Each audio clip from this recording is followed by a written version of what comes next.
چشم آدم میں وقارے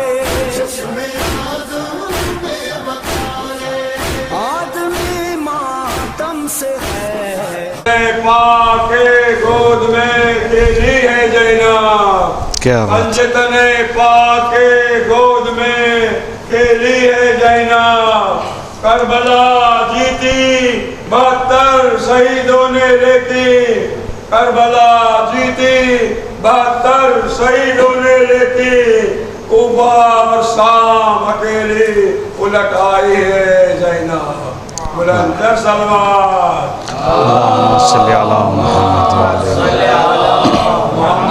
وعلی رحم اللہ من قرأ الفاتحہ اللہم صلی بسم اللہ الرحمن الرحیم الحمدللہ رب العالمین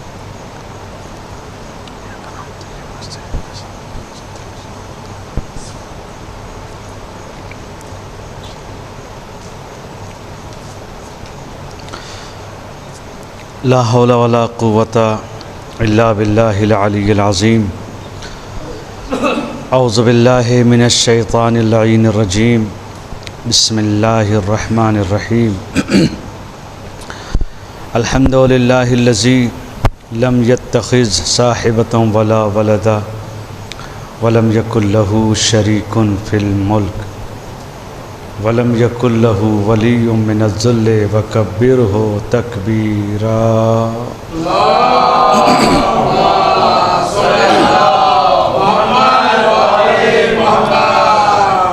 والصلاة والسلام والتحیۃ والاکرام علی النبی الامی القرشی الہاشمی مولانا و مولا الثقلین جد الحسن والحسین ابی القاسم محمد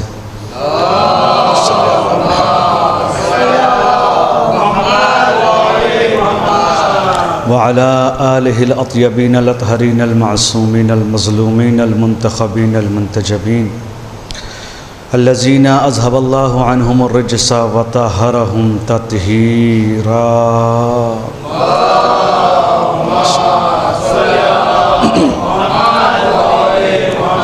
لا سیما بقیت اللہ فی الارضین روحی وارواح العالمین لتراب مقدمہ الفداء ولعنت الابدیۃ علی اعدائہم وقتلتہم وغاصبی حقوقہم ومنکری فضائلہم اجمعین من الآن الى یوم الدین اما بعد فقد قال رسول اللہ صلی اللہ علیہ وآلہ وسلم من مات ولم یعرف امام زمانہ مات میتۃ جاہلیہ صلوات بر محمد آل محمد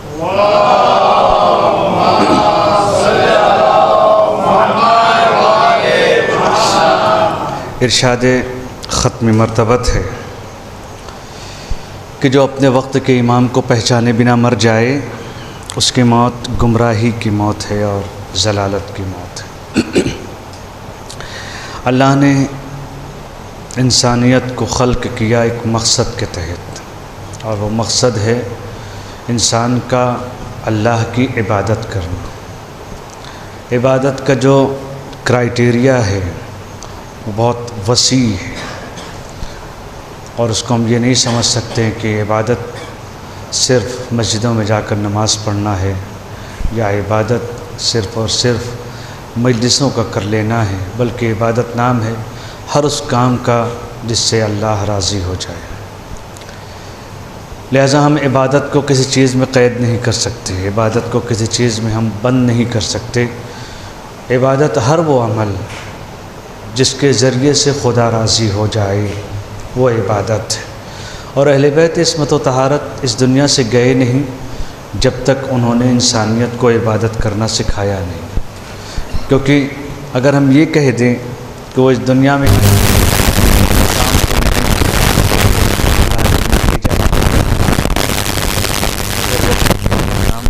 پورا نہیں کیا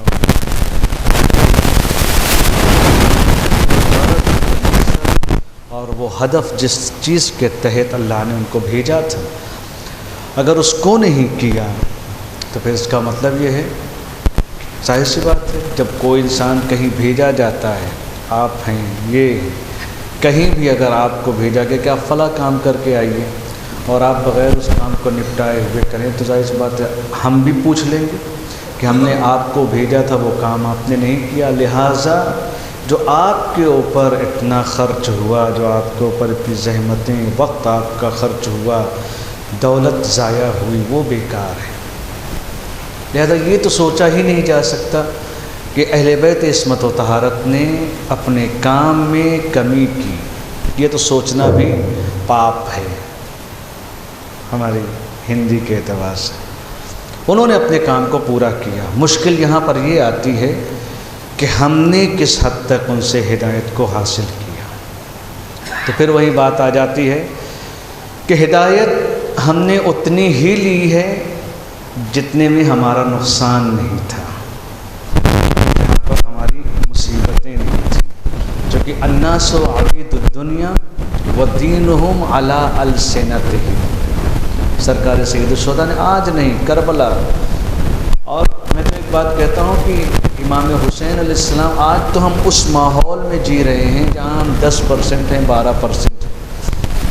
سرکار سید الشہداء اس دنیا میں شہید کر دیے گئے جہاں 100% اسلام والے تھے، کوئی ایک نان مسلم نہیں تھا، سارا کا سارا یہودی جا چکے تھے، سارا مکہ، مدینہ، کوفہ، جس کو بھی آپ لے لیں سارے کے سارے مسلمان۔ تو پھر کیوں مار رہے ہیں؟ کہا اس لیے کیونکہ انہوں نے دین کو اتنا ہی لیا تھا جتنے میں ان کا نقصان نہیں تھا۔ آج پھر ہماری وہی مصیبت، ہماری مصیبت یہی ہے نا،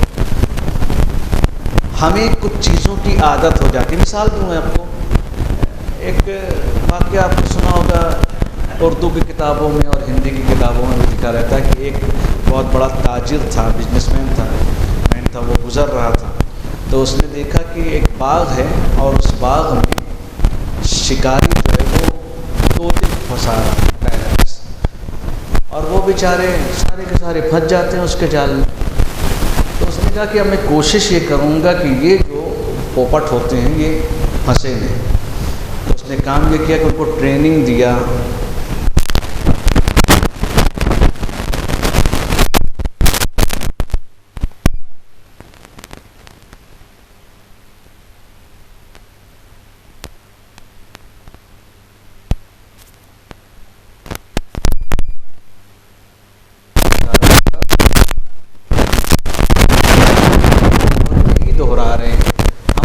جانور شکاری کے جال میں نہیں پھنسیں گے، اگر پھنسیں گے تو اڑ جائیں گے، اور اس کے نتیجے میں اس تاجر نے اپنی جان کو دے دیا۔ کیوں؟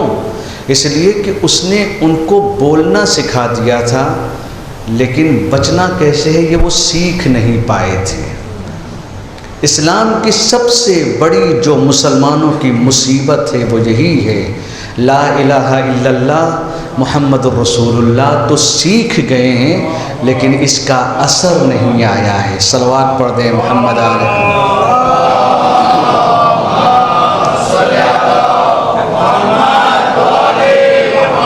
اور ہم سوچتے ہیں ہم کامیاب ہیں۔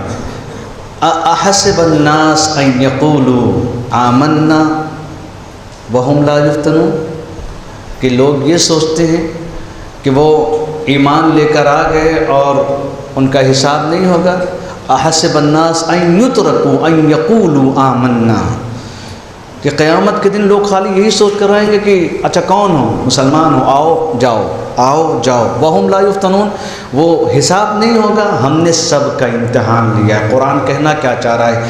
قرآن دین قول نہیں، دین عمل ہے۔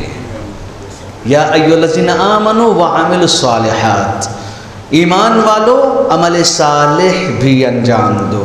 تنہا جو ایمان کی بنیاد پر نجات حاصل کرنا چاہیں تو ان کو اللہ نجات، قرآن دستور کا نام ہے۔ قرآن ایک ایسی کتاب جو پریکٹس چاہتی ہے آپ سے، وہ یہ نہیں کتاب کی آپ کو ایک کوئی کتاب دے دی گئی صبح جائیے نہاتے وقت کچھ کلمات دہرا لیجیے کھانا کھاتے وقت. جیسے ہمارے بہت سے مذہب ہیں مطلب ہندوازم ہے اس میں عمل نہیں ہے. اس میں زیادہ تر کیا ہے جو ان کے شلوک ہوتے ہیں جو ان کے بیانات ہوتے ہیں اسی کا ورد کرتے رہتے ہیں. آپ جائیے صبح میں کہیں گزر رہے ہیں نہا رہے ہیں تو وہ شلوک اپنا دہرا رہے ہیں, کھا رہے ہیں تو شلوک اپنا دہرا رہے ہیں, کچھ کر رہے ہیں. کیوں؟ کیونکہ ان کا مذہب زیادہ تر کلمات کے اوپر ڈیپینڈ ہے. اسلام زبان کا نام نہیں ہے. اسلام نام ہے زبان سے اقرار کا اور ارکان سے عمل کا. جب یہ ہو جائے, آج کی دنیا مسلمان دنیا کی دوسری سب سے بڑی قوم ہے نا. کرسچن کے بعد سب سے زیادہ ہم ہی تو ہیں, مگر ہماری حیثیت کیونکہ جس کام کے لیے اسلام آیا تھا مسلمانوں میں وہ چیز ہے ہی نہیں. مسلمان تو اس طریقے سے ہو گئے ہیں کہ جب ہمارے اوپر, ہماری مثال ویسی ہے جب ہمارے سر پر دھوپ پڑے گی تب چھت بنائیں گے. سب کی مصیبت یہی ہے, بارش ہوگی تب چھتیں بنے گی. نتیجہ برسات گھر بنانے کی مہلت نہیں دیتی. اس سے پہلے کہ تباہ ہو جاؤ, اس سے پہلے کہ برباد ہو جاؤ اپنے آپ کو. اللہ نے ولایت کو اسی لیے رکھا تاکہ مسلمانوں کے گھر تباہ نہ ہوں. اللہ نے عصمت کو اسی لیے رکھا تاکہ وہ اپنے گھر اجاڑ جائیں ان کے گھر, مگر جب تک وہ کائنات میں رہیں کوئی مسلمانوں کا گھر اجاڑ نہ پائے. اسی لیے تو اللہ نے ان کو خلق کیا تھا. ولایت معصومین علیہم السلام, عصمت اور جو ان کی حکومت تھی وہ اسی چیز کے لیے تھی. مگر آج ہم کہاں ہیں؟ انہیں پسند نہیں. حج پہ جا رہے ہیں چھٹے امام, کتنی بڑی بات. آخری زمانہ کی جو صفات بیان کی گئی, امام چھٹ پہ آپ حج پہ جا رہے ہیں اور پہنچے ایک جگہ پر اور وہاں پر کچھ صحابی مل گئے. عزیزو آپ یہ مت سوچیں, ہم یہ نہ سوچیں کہ ہمیں نجات مل جائے گی صرف اس بنیاد پر کہ ہم اہل بیت کا تذکرہ کرتے ہیں.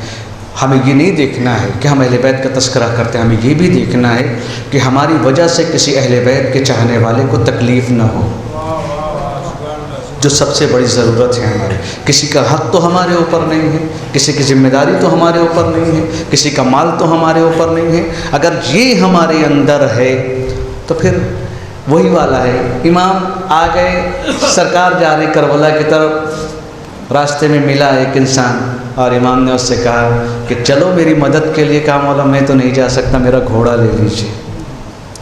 امام کو گھوڑوں کی ضرورت نہیں, امام کو انسانوں کی ضرورت ہے.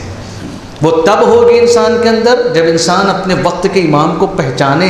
امام حسین کربلا میں شہید کر دیے گئے اس لیے کیونکہ لا الہ الا اللہ کہنے والے تھے, امام کو پہچاننے والے نہیں تھے. آج وہی دور ہے. ہر وقت کے امام کی امت کا اس دور کے حساب سے امتحان ہوا ہے. بس آج فرق یہ ہے, ان کا امتحان ان کی آنکھوں کے سامنے ہوا, آج ہمارا امتحان ہے چونکہ اللہ نے اٹھا لیا ہے. تم تیار ہو, ان کو ہم نے بغیر تیاری کے دے دیا کہ ہدایت کرو, ان کو تیار ہونے دو. لیکن ہماری ذمہ داری کیا ہے؟ تیار ہو جائیں گے تب وہ آئیں گے, وہ یوں نہیں. امام جا رہے ہیں حج کی طرف, دیکھیں کتنی ائمہ علیہم السلام کی نظر میں اپنے شیعوں کی عظمت ہے. شیعتنا خلقوا من فاضل طینتنا. کیا فرمایا کہ ہمارے شیعہ ہماری ایکسٹرا جو مٹی ہوتی ہے اس سے خلق کیے گئے. تو ہمیں سمجھ پہنچے امام. کہا تم نے, وہاں پر جو لوگ بیٹھے ہوئے تھے, اتنا آسان نہیں عزیزو, دور غیبت ہے, شبہات کا دور ہے. اپنے حساب سے کسی کو صحیح اور غلط نہ بنائیے کہ وہ غلط ہم صحیح, ہم صحیح وہ غلط. وہ سامنے والا بھی کہے تم غلط ہم صحیح, ہم کہیں تم غلط ہم صحیح, یہ غلط ہے. ہمارا جو محور ہے محبتوں اور نفرتوں کا وہ اہل بیت کی ذات ہے. بس کوشش ہم یہ کریں کہ آپس میں ایک ہو کر رہیں. زمانے کی مشکلات ہیں, کچھ نہ کچھ تو بھائی جب علم کو ہم نے نہیں سمجھا, عصمت کو نہیں سمجھا، معصوم کو نہیں پہنچا. یہ غیبت کا ایک اثر تو ہے ہی ہے نا کہ اختلافات ہو ہی جائیں گے، اختلاف ہونا لازمی ہے. اختلافات کے ذریعے سے وحدت تک پہنچنا ہماری ذمہ داری ہے. ہماری ذمہ داری ہم سب کو حساب دینا ایمان کو کہ کہیں ہم نے غیبت کے دور میں شیعوں میں تفرقہ تو نہیں پیدا کیا، کہیں غیبت کے دور میں ہم نے ایک بھائی کو دوسرے بھائی سے لڑوایا تو نہیں. مومن اسے کہتے ہیں جو بکھرے ہوئے مومنوں کو ایک کر دیں، اور جو بکھرے ہوئے مومن کو ایک کر دے وہ امام کا محب ہے، اور جو ملے ہوئے مومنوں کو الگ کر دے وہی شیطان ہے. شیطان کا کوئی لباس نہیں ہے. آپ یہ نہ سوچیں کہ اگر عمامہ پہن کے کوئی صاحب بول رہے ہیں، اگر کوٹ پینٹ پہن کے بول رہے ہیں تو وہ حق وہی ہے جو اہل بیت کہیں، باطل وہی ہے جس کو وہ کہیں. ہم باطل اور حق ہماری کوئی حیثیت نہیں ہے. ہماری ذمہ داری ہے آپ کے درمیان محبت کو لانا. امام نے کہا تم نے مجھے ہلکا سمجھا ہے. چھٹے امام، تم نے مجھے ہلکا سمجھا ہے، میری حیثیت تمہاری نظروں میں نہیں ہے. آپ سوچیں امام کے چاہنے والوں کے سامنے اگر خود امام خطاب کر کے کہیں تم نے مجھے ہلکا سمجھا ہے تو کلیجہ کانپ گیا. مولا ہم نے آپ کو ہلکا سمجھا؟ ہم نے آپ کو ہلکا سمجھا؟ کیا کیا ہم نے؟ آپ نے بولا اس میں سے ایک انسان، مولا استغفر اللہ، کبھی ایسا نہیں ہوا کہ ہماری نگاہوں میں آپ کی عظمت کم ہو، آپ کی حیثیت کم ہو، آپ کا وقار کم ہو. کا اتفاق سے تم بھی انہی میں سے ہو جس نے مجھے ہلکا سمجھا ہے. کہ مولا ہم نے بتا تو دیجئے کون سی خطا ہو. یہ مت سوچیں ہم کہ جب ہم امام کی شان میں گستاخی کریں گے تبھی ہم گنہگار ہیں. اگر امام کی فرمائشات اور امام نے جو بیان کیا ہے اس کو بھی نہ ماننا امام کی توہین ہے. تنہا کسی کو تماچا مار دینا اس کے اوپر ظلم نہیں ہے، اگر کسی کی بات کو ٹھکرا دیا جائے وہ بھی ظلم ہے. کہا تم ابھی آ رہے تھے منزل جوحفہ جو آپ حج پہ جاتے ہیں، کہا وہاں سے پہلے تم لوگ گاڑیوں پر جو اپنے سواریوں پر تھے، اونٹ پر تھے، گھوڑوں پر تھے، اسی میں ایک میرا چاہنے والا تم سے لفٹ مانگ رہا تھا آج کی زبان میں کہ مجھے بھی اپنے ساتھ لے کر چلو. چونکہ تم سب دولت والے تھے اس لیے اسے بٹھانا تمہیں لگا کہ اس سے ہماری حیثیت کم ہو جائے گی، لہذا تم نے اس کو بٹھایا نہیں. یاد رہے اگر کسی مومن کی تم نے ذرا سی بھی ہلکی پیش کی اور ذرا سی بھی اس کو کم اہمیت پیش کیا تو تم مومن کو کم اہمیت نہیں کر رہے ہو، ہماری کم اہمیتی کو پیش کر رہے ہو. آج نہیں ہے ہمارے اندر یہ چیز. آج جس شہر میں جائیے شیعہ آپس میں لڑ جا رہے، کہے کہ بنیاد پر قرآن الگ ہو گیا، علی الگ ہو گئے، امام الگ ہو گئے، کون الگ ہو گیا؟ کہا نہیں، بس ایک چیز الگ ہو گیا. اور وہ کیا چیز ہے ان کے اندر جو الگ ہو گئی ہے؟ کل تک یہ مولا کے طرفدار تھے، آج کہیں نہ کہیں شیطان کی طرفداری ہو رہی ہے. اس لیے کہ اگر علی کی محبت ہوتی تو پھر اس کا مطلب یہ علی کے چاہنے والے کے لیے ہم قدم آگے بڑھاتے، اس کی ہیلپ کرتے. جن کے پاس لیڈرز نہیں ہیں، یا کل وہی شام والا مسئلہ ہمارے ساتھ ہے. امام نے کیا کہا تھا جملے میں؟ کہا تو تم سے بہتر وہ شام والے ہیں. کیوں؟ اس لیے کہ تم حق امام کی بات اطاعت نہیں کر رہے ہو اور وہ باطل امام کی اطاعت کر رہے ہیں. جب انسان کے کون سی جن کے پاس گمراہ ہدایت کرنے والے، جن کے پاس گنہگار ہدایت کرنے والے ہیں وہ سب ایک ہیں اور ہم علی کے چاہنے والے الگ ہیں. یہ کون سی بات؟ کس کے لیے الگ ہو؟ کس کو راضی کرنا چاہتے؟ دنیا والوں کو؟ تو یاد رہے اگر ساری دنیا راضی ہو جائے خدا ناراض ہو تو کوئی چیز کام آنے والی نہیں. صلوات پڑھ دے محمد آل محمد پر.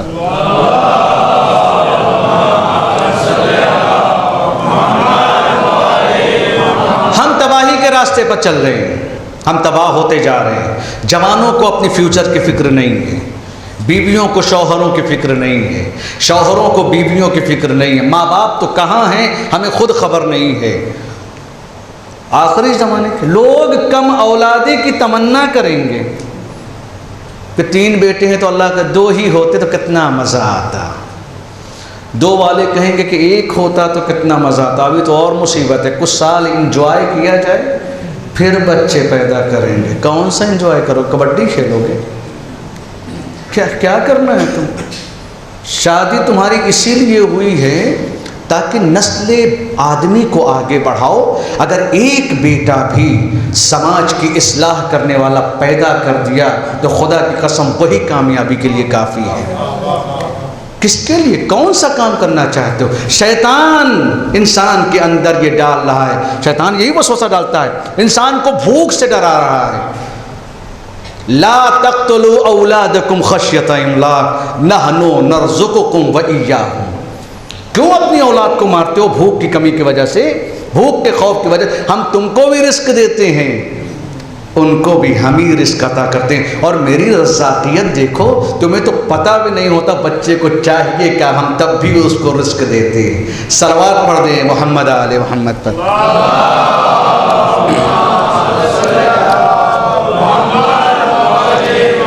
یہ کون سی؟ یہ شیطان پرستی ہے، یورپ سے چلا ایک ویسٹ کلچر۔ کم اولاد بس جینا ہے۔ کیا بناتے ہیں؟ پہلے 10 ہوتے تھے اور کتنے مادبر، ابھی تو ایک ایسا ہوتا ہے کہ لا الہ الا اللہ، قیامت آ جاتی ہے۔ کیوں؟ کہا اس لیے کہ تم نے دنیا کی ہر چیز کے لیے ایک پلاننگ کیا ہے، اولاد کیسی ہونی چاہیے کچھ سوچا ہی نہیں۔ کون سی چیز ہے جو اسلام میں نہیں ہے؟ یہی وجہ ہے نا، اولاد کو ماں باپ کی فکر نہیں ہے، کم اولادی کی لوگ تمنا کریں گے۔ جملہ ہے سرکار ختم مرتبہ نے ارشاد فرمایا کہ آخری دور وہ ہوگا کہ جب لوگوں کی تمام تر خواہشیں شکم اور شہوت ہوں گی، بس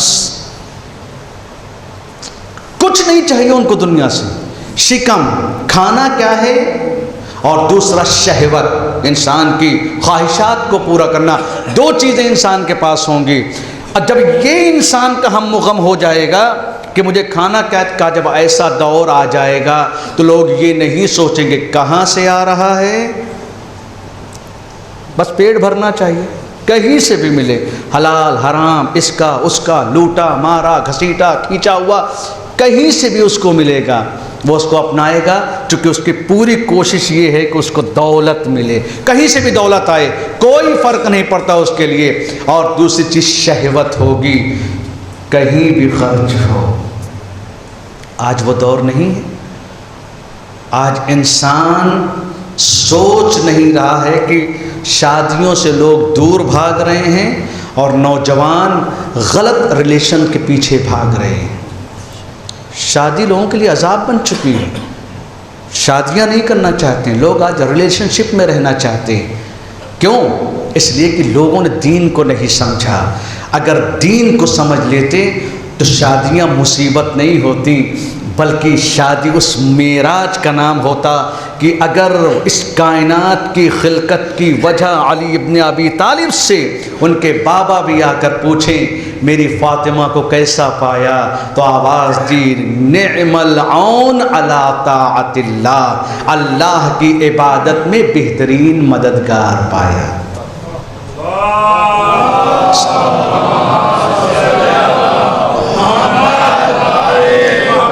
بھائی مولا کائنات جو عبادتوں کی زینت، جو اللہ کی دنیا کی عزت، جو خود جس کو بس یہ کہا جائے کہ جو خود وجہ اللہ ہے، جس کا وجود نفس اللہ ہے، اس کو کس کی ضرورت ہے؟ بتایا یہ جا رہا ہے کہ شادیاں تمہارے لیے مصیبت نہیں۔ آئی ایک لڑکی آنے کے بعد امام کے پاس، چھٹے امام کا واقعہ، آج ہمارے یہاں جوان بھاگ رہے ہیں شادیوں سے، کیوں؟ ان کو لگتا ہے کہ پھنس جائیں گے ہم۔ جس کو دیکھیں وہ ایسا، وہ خاتون کو معاذ اللہ جو صنف نازک ہے، اور الرجال قوامون علی النساء قرآن کہہ رہا ہے، اور ہم اس کو سینگ والی سمجھ رہے ہیں کہ بھیا ہم سے پہلے والے کہاں خوش ہیں جو ہم خوش ہوں گے۔ آتی ہے ایک لڑکی امام کے پاس، گھر والے لے کے آئے ہیں کہ یہ صاحبزادی شادی نہیں کرنا چاہ رہی ہوں۔ کہا کیوں نہیں کر رہی ہو شادی؟ کہا اس لیے مولا کہ میں اپنے اندر کوئی کمی دیکھتی نہیں۔ بھائی ابھی ایک جوان کسی دوسرے شہر میں مجھ سے کہنے لگا مجھے ضرورت نہیں ہے شادی کی کیوں ضرورت نہیں بھائی؟ ہماری مصیبت یہ ہے، توجہ چاہتا ہوں میں اپنے جوانوں کی، ہماری مصیبت یہ ہے کہ ہم نے شادی کو جنسی ضرورت سے اوپر سمجھا ہی نہیں ہے۔ ہماری مصیبت سب سے بڑی یہ ہے، شادی جنسی ضرورت کا ایک تھوڑا سا حصہ ہے۔ شادی نام ہے روح کی طاقت کا۔ مولا مجھے ضرورت نہیں ہے، میں شادی نہیں کروں گی، مجھے عبادت میں کمی کا احساس ہی نہیں ہے۔ سنیے جملہ، کہا اگر شادی میں کوئی کمال نہ ہوتا تو اللہ کی سب سے با کمال مخلوق صدیقہ طاہرہ شادی نہ کرتی۔ ان سے بڑا کون ہے؟ جو اللہ نے دنیا کی ہر عورت میں نقص رکھا ہے، عبادت کا نقص رکھا، اس کے یہاں میراث کا نقص رکھا، عقل کا نقص رکھا۔ صدیقہ طاہرہ میں تو کوئی نقص نہیں ہے، عبادت بھی کامل، عبادت وہ تو عبادت تو چھوڑ دیجئے، بلکہ وہ عبادت ہی عبادت نہیں ہے جس میں زہرا کی محبت نہ ہو۔ لیکن اللہ نے کیوں کہا کچھ تو ہے اس میں جسے ہم درک نہیں کر رہے۔ مصیبت یہی ہے کیونکہ ہم نے دین کو سمجھا، دین ہم کو جتنا سماج سے اوپر ہم نے سوچا ہی نہیں۔ ہماری نگاہیں جتنی ہیں اتنی ہماری فکر بھی ہے کہ آخری دور ایسا ہی ہوگا کہ انسان کی پوری کوشش اور پوری خواہش یا پیٹ ہے یا شہوت ہے، اور جہاں پر اس سے اوپر ہم سوچنا شروع کر دیں گے وہیں پر ہم کامیاب ہو جائیں گے۔ کون سی منزل؟ عزیزو میں نے ایک جملہ آپ سے کہا تھا ایک دن کہ اگر اللہ کسی کو حسین بنا دے تو اس کا مطلب یہ نہیں کہ چوراہوں پر کھڑا ہوا لٹیرا بن جائے وہ۔ اگر اللہ کسی کو حسین بنائے اس کی ذمہ داری بد شکل سے زیادہ ہے، چونکہ اس کو تو چانس ہی نہیں مل رہا ہے بیچارے کو۔ مصیبت اس کے لیے جہاں نکلتا ہے حسرتیں اٹھ رہی ہیں ہر طرف سے، کتنا خوش ظاہر سی بات ہے، قرآن شاہد ہے۔ جناب یوسف کا امتحان اسی حسن کی وجہ سے ہوا، اگر حسن نہ ہوتا تو اتنی بڑی داستان قرآن میں سورہ یوسف کی شکل میں نازل نہ ہوتی۔ ہاں، اسی حسن کے نتیجے میں تو ایک لڑکا بہت خوبصورت ہے، بہت خوبصورت، مگر امیر اور غریبی خوبصورتی دیکھ کے تو آتی نہیں بھائی۔ امیری اور غریبی تو بس انسان کے عمل کی وجہ سے آ جاتی ہے، اور محنت اور مشقتوں کی وجہ سے۔ اگر امیری حسن کا نام ہوتا تو دنیا کے سارے امیر حسین ہوتے، لیکن اللہ نے سب کو سب کچھ دیا، اور حسن اور جمال یہ ہماری اعتبارات کا نام ہے۔ اللہ نے سب کو حسین خلق کیا ہے۔ وہ ہم نے دنیا میں آنے کے بعد گورے پن کو کہا خوبصورتی ہے، لمبے پن کو کہا خوبصورتی ہے، اس کو کہا خوبصورتی ہے، اس کو کہا خوبصورتی ہے۔ اللہ نے کہا نہیں، اس کا نام خوبصورتی نہیں، ان اکرمکم عند اللہ اتقاکم۔ ہمارے یہاں صورت شکل نہیں ہے، تقوی ہمارے یہاں معتبر ہے۔ لڑکا وہ کام کر رہا ہے، لیکن ایک عورت ہے اسی شہر کی جس کی پوری تمنا یہ ہے کہ یہ لڑکا مجھے مل جائے۔ اچھا، جب شیطان کسی کے اوپر حاوی ہو جائے عزیزو، جب موقع نہ ملے وہ ایک الگ بات ہے، اور جب کسی کو موقع مل جائے اور اپنا دامن بچا لے وہ الگ بات ہے۔ ہمیں نہیں ملا موقع تو ہم تو کہیں گے ہی ایسی باتیں، لیکن اگر موقع مل جائے، بھائی چوری نہیں کیا اس لیے کہ خزانہ دیکھا ہی نہیں، تجوری کی چابی مل جائے، اپنے نفس کو کنٹرول کر لو، تب تو کوئی بات ہے۔ اکثر تو ہمارے یہاں یہی ہے کہ طنز کرنا بہت آسان ہے، عمل کرنا بہت سخت ہے، اور حقیقت یہی آج کے دور میں ہمیں دیکھنا ہے ہمارے اندر کیا کمیاں ہیں۔ آج جب ہم ایک فرش اعضاء پر بیٹھ کر ایک نہیں ہیں تو اس سے زیادہ اور کیا توقع ہم سے رکھی جا سکتی ہے؟ ہم اس سے زیادہ کیا کریں گے؟ بیٹھے ہوئے الگ الگ فکر کے لوگ، وہ غلط ہم صحیح، ہم صحیح وہ غلط، یہی تو چل رہا ہے۔ جس شہر میں جائیے تمہارے پاس علم خدا آ گیا ہے، جبرائیل نازل ہو گئے کہ تم صحیح ہو، گمان ہی کی بنیاد پر تو تم کہہ رہے ہو کہ تم صحیح ہو۔ اپنے گمان کی پیروی نہ کرو، اس لیے کہ گمان اکثر گمراہیوں کی وجہ ہوتے ہیں۔ ان الظن لا یغنی من الحق شیئا، گمان کبھی انسان کو حق کی بات نہیں بتائے گا۔ اس عورت کی پوری تمنا یہ ہے کہ اس لڑکے کو کسی طریقے سے حاصل کیا جائے، لیکن راستہ نہیں مل رہا ہے کیسے اس کو حاصل کیا جائے۔ ایک دن وہ دکان پہنچی، چونکہ دکان پہ وہ کام کرتا ہے، دکان پہنچی، اور دکان پہ جانے کے بعد اس نے اتنا زیادہ سامان خرید لیا کہ وہ لے نہیں جا سکتی۔ شیطان ہیلے بتاتا ہے۔ عزیزو، اگر کبھی ہمارے وجود میں وہ چیز آئے جو حرام کی طرف لے کر جاتی ہو تو سوچنا چاہیے اس وقت ہم شیطان کی گرہ میں تو پھنس نہیں گئے. بہت سے ایسے مسائل ہوتے ہیں. اسی لیے جلوت میں ایمان کا امتحان نہیں ہے، خلوت میں ایمان کا امتحان ہے. یہاں پر تم گناہ کر ہی نہیں سکتے. جب ہم اکیلے ہوں تب اپنا ایمان پرکھیں کتنے ایمان والے ہیں. یہاں تو کیا، یہاں بھی موبائل ہمارے سامنے، کسی سے بات ہی نہیں کر سکتے. کمرے پہ گئے تو پتہ چلے گا کتنا ایمان ہے جب موبائل یہ چیخ چیخ کے کہہ رہا ہے. ٹرائی کرو، انسٹا پہ چلے جاؤ، وائبر پہ چلے جاؤ، فیس بک پہ چلے جاؤ، ڈھونڈتے رہو، شاید کہیں کوئی ٹکرا جائے اور زندگی کو ذرا سا مزہ آ جائے. ایسے موقع پر روکیے خود کو. جب یہاں پہ ہم نے روک لیا، گیا وہ سامان، اس نے بہت سا سامان خرید لیا، بے تحاشا کمال. اب بہانہ کیا ہے؟ میں کیسے اٹھاؤں گی، کیسے لے کے جاؤں گی. ارے بی بی لے کے جائیے. کہا نہیں، ایسا ہے کہ جب آپ کے جو شاگرد ہے، کام کرنے والا جو آپ کے یہاں ہے، ہیلپر آپ کا، وہ آ جائے تو اس سے بھجوا دیجئے گا. تو ٹھیک، اور اسی سے پیسے بھی آپ، جو ہوم ڈیلیوری آج کل چل ہی رہی ہے. اور آج کل تو جان بوجھ کر ایسے لڑکے رکھے جا رہے ہیں تاکہ زیادہ سے زیادہ لوگ سامان خریدیں، اور دکان والے لڑکیاں رکھ رہے ہیں تاکہ جو بھی کسٹمر آئے وہ واپس نہ جائے بغیر خریدے ہوئے. یہی ہے نا، اور کوئی خاص وجہ تو نہیں. اسی لیے لڑکے رکھے جا رہے ہیں، خوبصورت پڑھے لکھے اچھے خاصے کیا کر رہے ہیں، ایسی چیز تاکہ کوئی ان کا انکار نہ سکے. چونکہ حسن نام ہی ہے کہ سامنے والا مغلوب ہو جاتا ہے. لڑکا آیا، اب وہاں پہ وہ تیاری کر رہی ہیں کہ ابھی آئے گا تو آج میں اس کو اپنے حسن میں پھنسا کر رہوں گی، جو میری ضرورت ہے اس کو پوری کر کے رہوں گی. لڑکے نے دق الباب کیا، دروازہ کھولا، کہا جائیے فلاں جگہ پہنچو، ہم پیسہ لے کے آتے ہیں. پہنچی وہاں پر تو پیسہ لے کر رہی بلکہ حاجت لے کر آئی ہے. کہا میری خواہش کو پوری کر دو. کہا یہ کیسی بات کر رہی ہو، یہ کیسی بات کر رہی ہو، میں گنہگار بن جاؤں تمہاری اس خواہش کی وجہ سے. کہا یا خواہش پوری کرو یا شور کروں گی. کتنے ہیں ہم میں سے کہ جو ایسا مرحلہ ہو اور اپنے آپ کو بچا لے جائیں. ہیں خوبصورت لڑکی سامنے کھڑی ہے، انکار کی صورت میں بدنامی ہے، اور اس کی بات مان لینے کی صورت میں لذت دنیا ہے. اب چلا تو وہ سکتا، انکار تو نہیں کرتا، تو وہ بدنام کر دے گی اس کو. بھائی غریب آدمی ہے، 10 لوگ آ کے پیٹنے والے، جو آج کا زمانہ تو ایسا ہے ہی ہے. لڑکی چلا دے تو 10 تو ایسے بھی طلبگار آ جاتے ہیں، مددگار آ جاتے ہیں. اور سڑکوں پر جا کر دیکھ لیجئے، اگر ایک مرتبہ لڑکی چیخ دے تو 10 رشتہ دار وہیں پہ بن جائیں گے، اس کو، اس غریب کی پٹائی کر دیں گے بے وجہ کی. بعد میں پتہ چلے کہ یہ کچھ بیچارہ بول رہا ہے، غلطی اس کی تھی.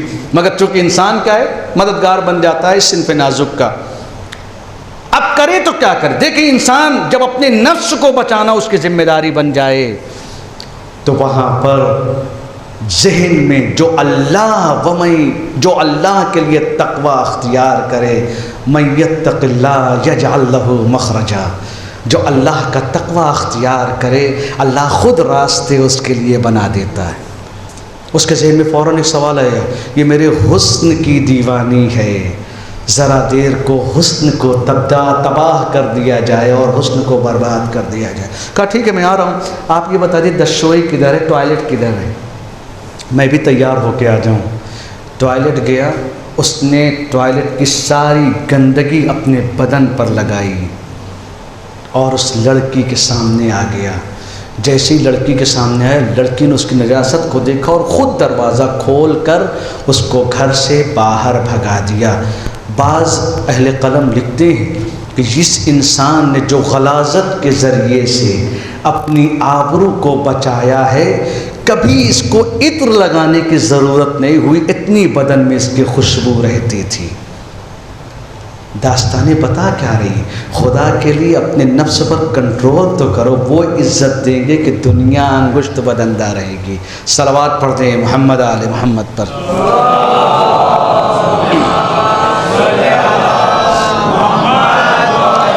ہماری مصیبت یہی ہے.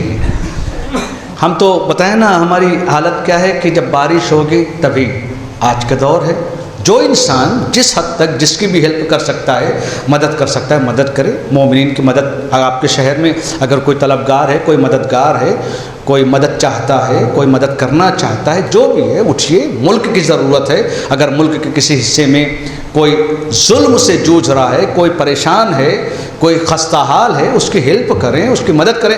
کم سے کم ایک کام تو انسان کر سکتا ہے۔ ہماری نمازوں کا تو بھروسہ نہیں کہ یہ قابل قبول ہیں کہ نہیں، لیکن جو مال ہم خرچ کر رہے ہیں اس پہ تو ہم کہہ سکتے ہیں اللہ تیرے بندوں کی ہم نے مدد کیا تھا۔ اٹھیں آپ لوگ جو ضرورت مند ہیں، کیونکہ غیبت سب سے بڑی آزمائش ہے، اسی کے ذریعے سے۔ آواز دی سرکار رسالت میں، آج جو مشکلات ہیں غیبت کی وہ یہی ہیں۔ آپ نے ارشاد فرمایا قیامت تب تک نہیں آئے گی جب تک سفید موتیں نہ آنا شروع ہو جائیں۔ اصحاب نے پوچھا یا رسول اللہ سفید موتیں کون سی ہوتی ہیں؟ آپ نے کہا ناگہانی موتیں۔ آج دیکھیے پتہ چلتا ہے کب کس کو جانا ہے۔ لوگ تعجب کرتے ہیں، ان کا انتقال ہو گیا، ابھی 2 منٹ پہلے تو ہم ملے تھے ان سے۔ ایسا ہی ہو رہا ہے نا، ایسے ہمارے ساتھ حادثے ہوئے، پتہ چلا کہ ابھی کل آئے تھے، ان سے ایک کام لیا تھا، آج شام میں گزر رہے ہیں تو ان کے گھر کے اوپر لگا ہوا ہے کہ ان کا انتقال ہو گیا۔ عزیزو، جس زمانے میں موت کا بھروسہ نہ ہو کب آ جائے، زندگی کا بھروسہ نہ ہو کب چلی جائے ساتھ چھوڑ کر، تو جتنی فرصت ملے اس میں تو ہم کچھ کر سکتے ہیں۔ سب سے بڑی ذمہ داری یہی ہے۔ شیعوں میں اختلاف نہیں ہونا چاہیے۔ اگر کوئی اختلاف کو ہوا دے، وہ چاہے مولانا ہو، غیر مولانا ہو، کسان ہو، بزنس مین ہو، کوئی بھی ہو، اگر شیعوں میں اختلافات کی باتیں ہو رہی ہیں تو ہماری ذمہ داری ہے کہ ہم ان اختلافات کو دور کریں اور وحدت کو برقرار رکھیں۔ دوسری ذمہ داری اس غیبت کی جو سب سے بڑی ہے کہ ہم جوانوں کو وقت ضائع مت کرو، اپنی حیثیت جانو، اپنی قدر کو جانو۔ آج دشمن کی پالیسیز ہیں کہ آپ کو ایسی ایسی چیزیں عطا کر دی ہیں کہ آپ اسی میں الجھن رہے۔ ایک تو موبائل بنا وہ مصیبت، اور موبائل کے ساتھ ساتھ جو اس کے گیم آ گئے، پاگل ہو گئے بچے، اسی گیم میں تباہ ہو گئے۔ جو سوشل نیٹ ورکنگ جو ہمارے پاس ایپس ہیں انہوں نے تباہ کر دیا۔ طلاق کی اکثر وجہ آج کے جو دور میں یہ واٹس ایپ ہے، جہاں دیکھ لیے طلاق اسی کی وجہ سے، یہی وجہ بنتا چلا۔ کیوں؟ اس لیے کہ ایک بستر پر رہ کر میاں بیوی بات نہیں کرتے ہیں، دوسروں سے چیٹ کرتے ہیں۔ یہ وجہ بن رہی۔ غیبت میں اپنے آپ کو بچاؤ، اپنے آپ کو سنبھالو۔ اگر نہیں سنبھال پائے تو پھر ہمیں یہ حق نہیں ہے کہ ہم یہ کہیں آ جائیے آپ، اس لیے کہ اپنے آپ کی اصلاح کرنا ہماری ذمہ داری ہے۔ میں نے آپ سے کہا حسن انسان کی سب سے بڑی نعمت ہے جو اللہ نے دی ہے، اس کی حفاظت ہماری ذمہ داری ہے، اور اگر ہم نے اس کو بچا لیا تو پھر ہمیں کوئی تباہ نہیں کر سکتا، کوئی برباد نہیں کر سکتا۔ آج کے دور کی جو سب سے بڑی مصیبت ہے، رشتوں کو مرد مرد میں اپنے میں رکھیں، عورتیں اپنے رشتوں کو رکھیں۔ کیا ضرورت ہے مردوں کا عورتیں سے رابطہ رکھنا، عورتوں کا مرد سے رابطہ؟ ایسے ہی واقعہ ہے، ایک انسان بہت خوبصورت، بہت حسین ہے، بہت خوبصورت ہے، اس کی بیوی اس سے بھی کہیں زیادہ خوبصورت ہے۔ اور اگر یقین نہ ہو تو آپ کبھی سماج کے دیکھ لیجئے گا کہ جس گھر میں گھر کا مرد نامحرموں کو پرمیشن دے گھر کے آنے کی، اس کے رشتہ دار بڑھ جاتے ہیں، کیونکہ مردوں سے زیادہ ان کو عورتوں کے ساتھ بیٹھنے میں مزہ آتا ہے۔ اسلام نے کہا جب مرد اور عورت ساتھ میں بیٹھے تو سمجھ لیجئے کہ شیطان اپنا پورا کام کر رہا ہے۔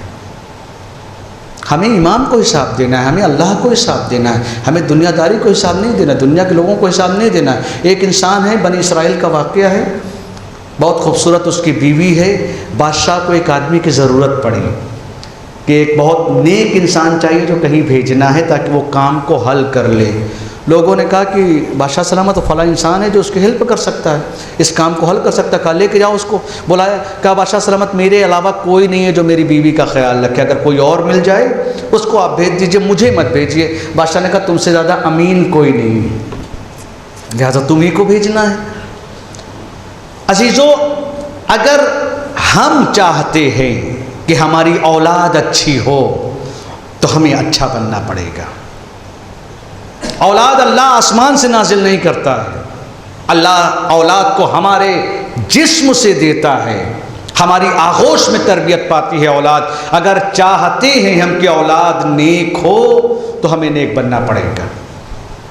کہا میری بیوی اکیلی، کہا نہیں کچھ بھی ہو آپ کو جانا ہے۔ وہ گیا، اس کے دوست تھے، کہا میری بیوی کا خیال رکھنا۔ اب آئے دن ان کے دوست بیوی کے لیے کوئی ضرورت تو نہیں ہے، کوئی ضرورت تو نہیں ہے لے کے آتے۔ ایک دن ان کی بیوی کے اوپر ان کی نظر پڑ گئی، جیسے ہی نظر پڑی ان کے دل میں اس کے لیے طلب جاگ گئی کہ اب تو شوہر ہے ہی نہیں، بھابھی بھابھی کہہ کے اپنا کام بنا لیں گے۔ جب کام حل نہیں ہوا، کہا ایک راستہ ہے، یا تو تم میرے کام آ جاؤ ورنہ میں تمہارے اوپر زنا کی نسبت دے کر سنسار کروا دوں گا۔ عزیزو، دنیا کے خوف کے تحت گمراہی کی طرف جو چل جاتے ہیں وہ تباہ ہو جاتے ہیں۔ زندگی کی حیثیت ہی کیا؟ کہا جو کرنا ہو کر لو، میں اپنی عزت کو تم کو نہیں دے سکتی۔ ان لوگوں نے اس کے اوپر حد جاری کروا دیا، زنا کی حد جاری ہو گئی، اس کو پتھروں سے شہر والوں نے مار دیا۔ سب مار کے واپس گئے، مگر وہ پتھروں کے نیچے دبی رہی، سسکتی رہی۔ کچھ لوگ وہاں سے گزرے، ایک عابد تھا، اس نے دیکھا یہ عورت تو یہاں سنسار ہوا ہے مگر اس کے اندر ذرا سی زندگی بچی، لے کے گیا، اس کا علاج کیا اور کہا تم ایک کام کرو، تم ہمارے یہاں رہ کر میرے بچے کی خدمت کرو، تم سے اور کچھ نہ چاہیے۔ اب جب بچے کی خدمت شروع ہو گئی، عزیزو غربت بہت بری شے ہے، ہر انسان غریبوں کا استفادہ اور ان سے غلط فائدہ حاصل کرنا چاہتا ہے۔ اگر کوئی ضرورت مند ہے، 5,000 10,000 کی سیلری چل رہی ہے، آ جائے کوئی ہمارے پاس کہ مولانا مجھے کام چاہیے، تو ہم سوچیں گے 2,000 میں سے کام نکلا لو، چونکہ وہ ضرورت مند ہے۔ ضرورت مندوں کو پریشان مت کرو، ان کی ضرورت آئے۔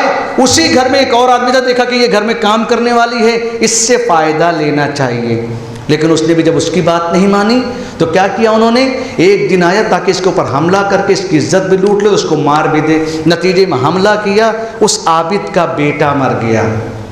عابد کی بیوی نے کہا، اور الزام کیا لگایا اس نے؟ کہا اس نے مارا ہے۔ عابد نے کہا مجھے معلوم ہے کہ تم نے کسی کو مارا نہیں ہے، لیکن اب بیٹے کی جب شکل آئے گی کہیں نہ کہیں شبہ پیدا ہوگا، یہ لو 4 دینار لو، راستے میں تم کو ضرورت آئے گی، جاؤ اور تم اپنے کام پر جاؤ، یہاں نہ رہو۔ راستے میں آگے چلی، آگے بڑھتی، دیکھا ایک انسان کو کچھ لوگ مار رہے ہیں۔ کہا کیوں مار رہے ہو؟ کہا اس نے قرضہ لیا تھا، یا قرضہ ادا کرے یا اس کی ہم جان لے لیں گے۔ کتنا قرضہ ہے؟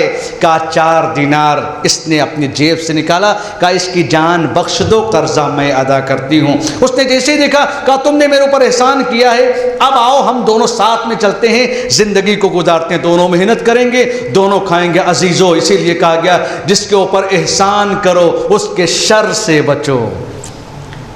اکثر وہی نقصان پہنچاتے ہیں جن کے اوپر احسان کیا جاتا ہے۔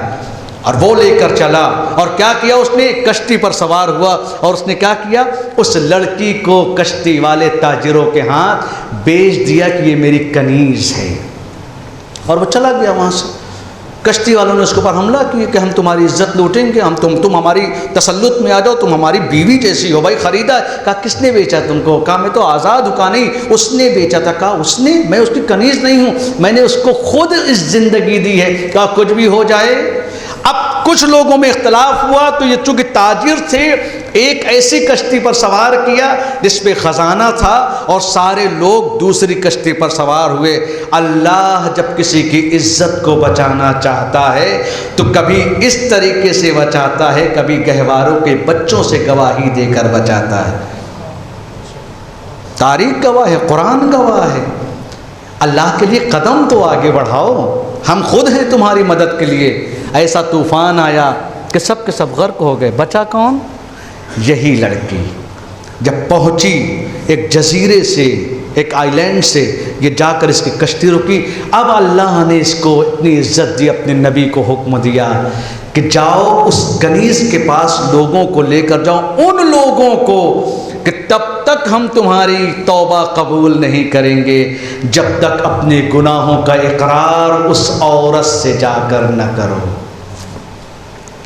یہ ایک ایک کر کے لوگ پہنچتے رہے اس کے سامنے، اپنے اپنے گناہ کا اقرار کرتے رہے۔ سب سے پہلے وہ لوگ پہنچے جنہوں نے ان کے اوپر الزام زنا لگایا تھا، انہوں نے جا کر اقرار کیا۔ پھر اس کے بعد وہ انسان جس نے بیٹے کو قتل کیا تھا وہ پہنچا، وہ چور جس نے اس کو جا کر بیچ دیا تھا سب پہنچے۔ اس نے اپنے شوہر سے کہا دیکھو جس کی بات تم نے نہیں مانی تھی، آج پتہ چلا کہ میں بے گناہ تھی، اللہ نے مجھے عزت بخشی ہے۔ ہم ذرا اللہ کے راستے پر تو قدم آگے بڑھائیں۔ ہماری سب سے بڑی مصیبت یہی ہے کہ ہم دنیا ایک لمحے کے لیے پریشانی آتی ہے اور ہم سب کے سب پریشان ہو جاتے ہیں۔ ذرا سا کوئی ایک ہلکا سا آندھی کا جھونکا چلا اور ہم اللہ سب سے پہلے جسے بھولتے ہیں وہ اللہ ہے۔ ہماری توقع آپ کے اوپر ہے، آپ کی توقع ہمارے اوپر ہے۔ کہ یہی شرک ہے جب ایک دوسرے پر توقع کرنے کے بجائے خدا پر توقع کرو گے۔ ساری دنیا مخالف تھی، کوئی نہیں تھا امام کے ساتھ، مگر امام نے دنیا کو بیدار کرنے کے لیے کہا سب کو اٹھو۔ رات کی تاریکی میں، تاریخ کے جملے ہیں، رات کی تاریکی میں شہزادی کونین مدینے کی گلیوں میں سوار ہو کر جاتی ہیں، انصار کے دروازے کو کھٹکھٹاتی ہیں۔ کیا تم نہیں جانتے علی کی کیا نسبت ہے میرے رسول سے؟ کیا تم نہیں جانتے میں کون ہوں؟ جانتے ہیں آپ کو تو میری مدد کیوں نہیں کرتے؟ کل آئیں گے آپ کی ہیلپ کرنے کے لیے اور آپ کا سپورٹ کریں گے۔ اگلا دن پھر ویسا ہی گزرتا ہے، کوئی نہیں آتا۔ جس نبی کے شہر میں نبی کے کچھ دن جانے کے بعد اس کی بیٹی کا یہ حال کر دیا امت نے، تو حسین کے ساتھ تو کچھ نہیں ہوا۔ امام حسین تو 50 سال کے بعد اس دنیا سے گئے، جو 3 دن کے بعد مرثیہ پڑھے، سبت علیہ مصائب لو انہا، بی بی یہی مرثیہ پڑھتی دنیا سے گئی۔ مسلمانوں ذرا سوچو، دنیا جینے کی تمنا کرتی ہے، شہزادے پر وہ ظلم ہوئے کہ آپ مرنے کی دعائیں کرتے تھے۔ کس کے لیے؟ غور تو کرو۔ تمہاری خاموشی کی وجہ سے، تمہاری خاموشی نے زہرا کو رلایا ہے، تمہاری خاموشی نے حسن کے جنازے پر تیر برسوائے ہیں۔ اگر تم مدینے والے بولتے تو یہ 11 جو تیر انداز تھے ان کی ہمت نہیں تھی امام حسن کے جنازے پر تیر کو مارنے کی۔ تمہاری خاموشی نے امام حسین کو قتل کروایا ہے، اور تم قتل کروانے کو تو چھوڑ دو مسلمانوں، علی کی بیٹیاں بے ردا بازاروں سے گزرتی تھیں اور تمہارے اندر اتنی ہمت نہیں تھی جو چادر کا انتظام کر سکتے۔ کربلا ایک مظلومیت کو پیش کرتی ہے۔ کربلا اسی چیز کا نام ہے۔ سنو کیا ہے کربلا؟ کربلا اس مرکز کا نام ہے۔ آج آپ سب صاحب اولاد ہیں اور اللہ نے کچھ کو اور زیادہ نعمتیں عطا کی ہیں، جن کو بیٹیاں عطا کی ہیں۔ رحمتیں ہیں بیٹیاں۔ بیٹی اور بیٹوں میں ایک فرق ہوتا ہے، آپ جانتے ہیں۔ بیٹے ذرا سا یہ ہوتا ہے، باپ اگر گھر میں پہنچے بیٹی چھوٹی بھی ہے تو وہ بھاگ کے اپنے باپ کے پاس آتی ہے۔ بیٹے ذرا دیر کے لیے نہیں آتے، ان کو بلانا پڑتا ہے۔ بیٹیاں آتی ہیں، اگر باپ لیٹ جائے تو اس کا پیر بھی دبانے لگتی ہیں۔ کتنی بھی آپ کے شہر میں تو سب کی شادیاں شہروں میں ہوتی ہیں نا، اگر باپ کو تیز سے چھینک بھی آ جائے تو بیٹی اپنے سسرال میں شوہر کے ساتھ نہیں رہتی، بھاگ کے اپنے گھر آتی۔ کیوں؟ کیونکہ اس کو پسند نہیں ہے اس کے باپ تکلیف میں ہو۔ یہی تو ہے نا، امام نے کیا کہا تھا؟ جس گھر میں سکینہ اور رباب ہوتے ہیں وہ گھر مجھے اچھا لگتا ہے۔ کون سکینہ؟ 4 سال کی بچی ہے۔ تاریخ نے وہ ظلم دکھایا کہ شہزادی سکینہ ایک ایک لمحے روئی ہے، کس کس مصیبت سے گزری۔ 4 سال کے ظالموں، کیا تمہارے کلیجے میں باپ کا دل نہیں تھا؟ کیا تمہارے میں کوئی صاحب اولاد نہیں تھا؟ کیا تمہارے پاس کلیجہ نہیں تھا؟ ایک بچی جو اپنے باپ کے نام پر تماچے کھائے۔ عصر عاشور جب خیمے جلائے گئے ہیں تو شہزادی سکینہ کی طرف ظالم آگے بڑھا اور گوشوارے اتر نہیں پائے تو گوشوارہ پکڑ کر کھینچ لیا، کانوں سے خون جاری ہوا۔ اے چچا عباس، تنہا گوشوارے نہیں چھینے، حملہ کیا اور سکینہ کے رخساروں پر تماچے لائے۔ عزیزو 4 سال کے بچے تماچے کھانے کے لائق نہیں ہوتے، 4 سال کے بچے مار کھانے کے لائق نہیں ہوتے، لیکن ظالم جب دین ان کے پاس نہ رہے، یہی سکینہ ہے عزیزو۔ ایک جملہ میں آج شہزادی سکینہ کے مصائب ذرا دیر آپ کے سامنے پڑھنا چاہتا ہوں۔ شہزادی سکینہ کون ہے؟ جس کو تمام بیویوں کو اونٹ پر بٹھایا گیا۔ آپ جانتے ہیں بے کبجاوا اونٹ ہے، بیویوں کے ہاتھ کو پشت گردن سے باندھا گیا ہے، اسی بے کجاوا اونٹ پر بچوں کو بٹھایا گیا ہے۔ اونٹ دوڑائے گئے، حالت یہ ہے کہ بچے گرے ہیں، جو اونٹ آگے تھا وہ بچے گرے، پیچھے والوں اونٹوں نے انہیں رون دیا ہے۔ کتنی لاشیں ہیں جو کربلا اور شام و کوفے کے راستے میں ہیں کیونکہ اونٹوں نے رون دیا ہے۔ ایک اور بچی ہے جو اونٹ سے گری ہے، سر حسین رکا، اے شمرا آگے بڑھا، اے زینب بھائی سے کہو ورنہ ہم تمہیں تازیانے لگائیں گے۔ بھیا رکنے کی وجہ کیا ہے؟ زینب میری سکینہ کہیں گر گئی، زینب میری سکینہ گر گئی ہے۔ زینب آگے بڑھی، سکینہ کو تلاش کرتے کرتے ایک جگہ پہنچی، جیسے ہی دیکھا سکینہ کو لے کر آئی، شمر نے دیکھا بچے بار بار گر رہے ہیں، ایک مرتبہ اونٹ کو بٹھایا گیا، جیسے ہی اونٹ بیٹھا سکینہ کو اونٹ کی پیٹھ سے باندھنا شروع کیا۔ اونٹ کے چلنے کی انداز یہ ہوتا ہے جب اونٹ چلتا ہے تو اس کا پورا بدن آگے والا آگے ہوتا ہے، پیچھے والا پیچھے ہوتا ہے۔ اب جب بندھی ہوئی بچی اونٹ چلتا ہے تو بدن اس کا کھنچتا ہے۔ یہی وجہ ہے کہ جب شام کے زندان میں سکینہ اس دنیا سے گئی تو کرتا جسم سے پھنسا ہوا تھا۔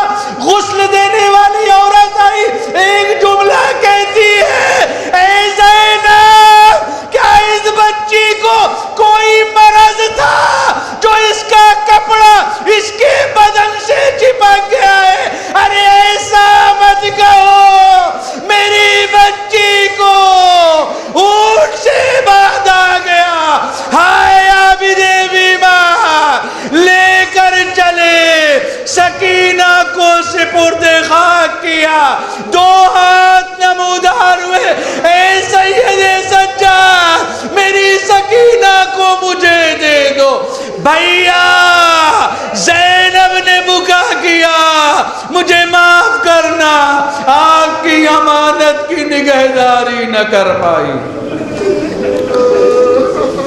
الا لعنت اللہ علی الظالمین، انا للہ و انا الیہ راجعون۔ رضا بقضائہ و تسلیما لامرہ، ماتم حسین۔